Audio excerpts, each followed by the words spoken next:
अगर ये विधि पूरा भारत सीख लेता है तो हार्ट अटैक होना, किडनी फेल होना, लीवर फेल होना, हार्ट की दिक्कत, शुगर, बीपी, ये 90% भारत में कम हो जाएंगी। आचार्य जी, कैसे बनता है ये ग्रीन जूस? 15-20 पत्ते पुदीना, 15-20 पत्ते धनिया, 4-5 पत्ते पान के, 2 पत्ते पपीते के, 2 पत्ते पीपल, 2 पत्ते बरगद और 2 पत्ते अमरूद, और 1 टुकड़ा बड़ा हल्दी और 1 बड़ा टुकड़ा अदरक, 1 आंवला और 50 ग्राम पालक, मेथी, बथुआ या चौलाई में से कोई एक चीज। इन सबको जूस बना लो, गिलास में डालो जी। हर 15 दिन में 3 दिन के लिए, ये अगर सारा भारत सिर्फ इसी पे रहे। देखिए, हम ग्रीन जूस के पैक बना रहे हैं। भारत माता की जय। और ये देखिए दोस्तों, ग्रीन जूस पी लिया है, थोड़ी देर में बाद इनका सारा शरीर सेट हो जाएगा। आपको ये जूस लगातार नहीं पीना, हर 15 दिन में सिर्फ 3 दिन के लिए पीना है, फिर छोड़ देना है, वरना उसका असर नहीं, मजा नहीं आएगा।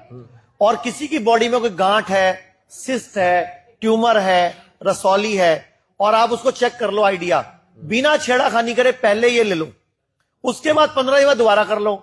और किसी भी महिला को, अगर वो लड़की चाहती है इस जन्म में बच्चेदानी में रसौली ना हो, पीसीओडी, पीएमओएस ना हो, कोई ओवरी सिस्ट, चॉकलेट सिस्ट ना हो, तो एक काम करना है, हर 3 महीने बाद अपने पीरियड्स के दिनों में, जो पीरियड्स चलते हैं 3 दिन, उन पहले 3 दिन आपने ग्रीन जूस पे रहना है, हर 3 महीने बाद। और बहुत ज्यादा भूख लगे तो आप नारियल की गरी खा सकते हो, और बहुत ज्यादा भूख लगे तो स्प्राउट्स खा सकते हो।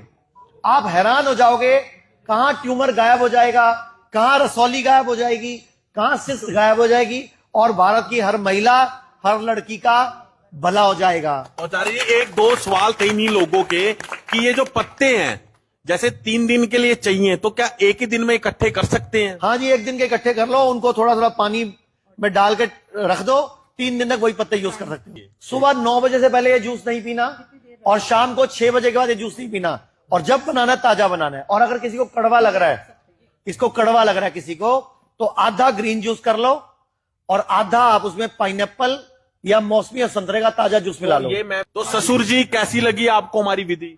जिंदगी में पहली बार ऐसा देख रहा हूँ, सर चक्कर खा रहा है। कैसे कैसे कहाँ विद्वान आके और ऐसी बातें बता रहे हैं, आज तक कभी ऐसी बातें सुनी नहीं। लोग कहते हैं आयुर्वेद गंभीर बीमारियों का इलाज नहीं कर सकता, लेकिन अगर पूरे भारत में कोई गंभीर बीमारी से परेशान है तो आयुर्वेद को ट्राई करने तो आ सकते हो ना, पंचकर्मा करा सकते हो, नुकसान तो कुछ होगा नहीं, लेकिन बॉडी हील कर गई तो जिंदगी आपकी बन जाएगी।